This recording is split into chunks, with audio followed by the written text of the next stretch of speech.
Friends, welcome to Kiruthika's cooking. இன்றைக்கி நம்ம சேனலில் ஆந்திரா ஸ்டைல் புளியங்கீரை துளிர் இறால் தொக்கு தாங்க பார்க்க போகிறோம். இந்த ரெசிபி செய்கிறது ரொம்பவே ஈஸி. அது மட்டும் இல்லாமல் புளியங்கீரை துளிர் இந்த சம்மர் சீசனில் தான் கிடைக்கும்ன்றதால நான் இந்த வீடியோ மேக் பண்ணியிருக்கேன்.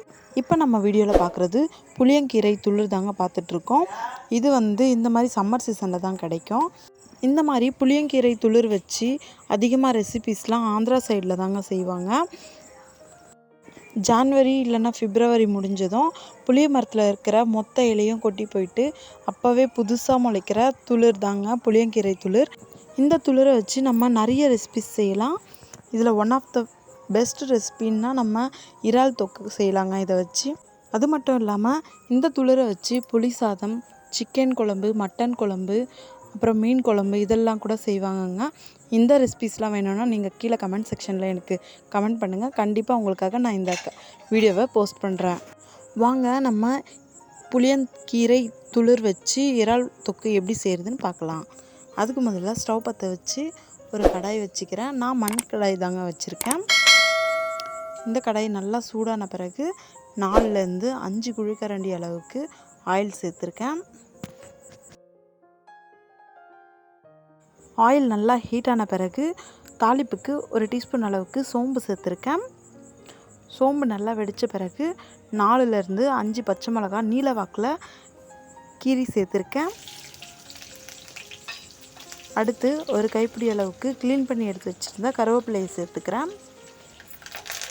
கருவேப்பிலை நல்லா பொரிஞ்சு வரட்டும். அடுத்து ஃபைனாக சாப் பண்ணி வச்சுருக்கிறேன் 2 பெரிய சைஸ் வெங்காயத்தை சேர்த்துருக்கேன். வெங்காயம் நல்லா வதக்கி விடலாம். ஸ்டவ்வை மீடியம் ஃப்ளேமில் வச்சு 5லேருந்து 6 நிமிஷத்துக்கு வெங்காயத்தை நல்லா வதக்கிக்கலாம். வெங்காயம் கொஞ்சமாக கலர் மாறின பிறகு ஒரு டீஸ்பூன் அளவுக்கு ஃப்ரெஷ்ஷாக இடித்து வச்சுருக்கிற இஞ்சி பூண்டு பேஸ்ட் சேர்த்துருக்கேன். இதையும் சேர்த்து நல்லா வதக்கிக்கலாம். அடுத்து ஒரு டீஸ்பூன் அளவுக்கு மஞ்சள் தூள் சேர்த்துருக்கேன். அடுத்து இறால் தொக்குக்கு தேவையான அளவுக்கு 2 டீஸ்பூன் அளவுக்கு சால்ட் உப்பு சேர்த்துருக்கேன். இதெல்லாம் சேர்த்து நல்லா வதக்கிக்கலாம். மஞ்சள் தூள் உப்பு சேர்த்துருக்கிறதால வெங்காயம் சீக்கிரமே வதங்கி வந்துடுச்சு. அடுத்து நம்ம க்ளீன் பண்ணி எடுத்து வச்சுருக்கிற புளியங்கீரை துளிர் 1 கப் அளவுக்கு சேர்த்துருக்கேன்.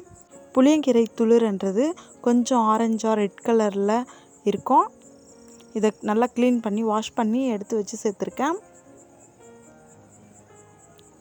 அடுத்து இதையும் சேர்த்து நல்லா வதக்கிக்கலாம். இந்த புளியங்கீரை துளிர் கொஞ்சம் புளிப்பாக இருக்கும்ன்றதால பார்த்து சேர்த்துக்கலாம். இதெல்லாம் சேர்த்து நல்லா வதங்கி வரட்டும். 2 நிமிஷம் நல்லா வதங்கின பிறகு க்ளீன் பண்ணி எடுத்து வச்சுருக்கிற இறால் சேர்த்துருக்கேன். இறால் நான் 1/4 கிலோ அளவுக்கு சேர்த்துருக்கேன். இதையும் சேர்த்து நல்லா வதக்கிக்கலாம். நான் இந்த ரெசிப்பியில் இறால் வதங்கின பிறகு தான் தக்காளியை சேர்த்துருக்கேன். அப்படி தக்காளியை சேர்க்க விருப்பம் இல்லைன்றவங்க வெங்காயம் வதங்கின பிறகு தக்காளியை சேர்த்துட்டு கூட இறாலை சேர்த்துக்கலாம். இப்போ நான் தக்காளியை சேர்த்துருக்கேன். தக்காளி 1/4 கப் அளவுக்கு தாங்க சேர்த்துருக்கேன். இதையும் சேர்த்து நல்லா வதக்கி விட்டுக்கலாம். தக்காளி கொஞ்சமாக வதங்கின பிறகு ஒரு டீஸ்பூன் அளவுக்கு தனி மிளகாய் தூள் சேர்த்துருக்கேன்.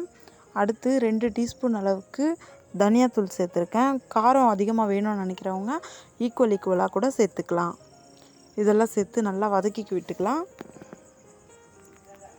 இந்த ப்ராசஸ் மொத்தமும் நம்ம ஸ்டவ்வை மீடியம் ஃப்ளேம்லேயே தாங்க வச்சு செய்ய போகிறோம்.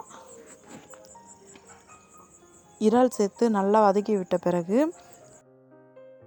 வதக்கின இறால்லேருந்து கொஞ்சமாக எண்ணெய் பிரிஞ்சு வர ஸ்டேஜ் வந்த பிறகு இறால் தொக்குக்கு தேவையான அளவுக்கு தண்ணியை சேர்த்துக்கலாம். தண்ணியை பார்த்து சேர்த்துக்கோங்க.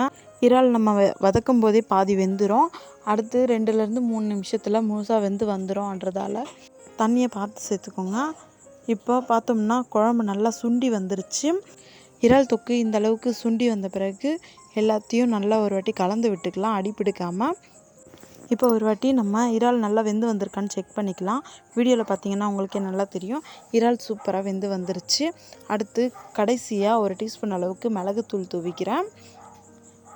பிறகு ஃபைனாக சாப் பண்ணி வச்சுருக்கிற கொத்தமல்லியை தூவிட்டு ஸ்டவ் ஆஃப் பண்ணிடலாம். அவ்வளோதாங்க. ரொம்பவே சூப்பரான ஸ்பைசியாக டேஸ்டான புளியங்கீரை துளிர் இறால் தொக்கு சூப்பராக ரெடி ஆகிடுச்சு. இதே ப்ராசஸில் chicken gravy, mutton gravy, fish gravy கூட செய்யலாங்க.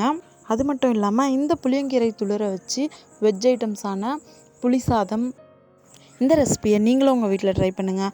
உங்களுக்கு எப்படி வந்துச்சுன்றதை கமெண்ட்டில் என்னோட ஷேர் பண்ணிக்க மறந்துடாதீங்க. இந்த வீடியோ உங்களுக்கு பிடிச்சிருந்துச்சுன்னா லைக் பண்ணுங்கள், ஷேர் பண்ணுங்கள், கமெண்ட் பண்ணுங்கள். கிருத்திகாஸ் குக்கிங்கை சப்ஸ்கிரைப் பண்ண மறந்துடாதீங்க. தேங்க்யூ.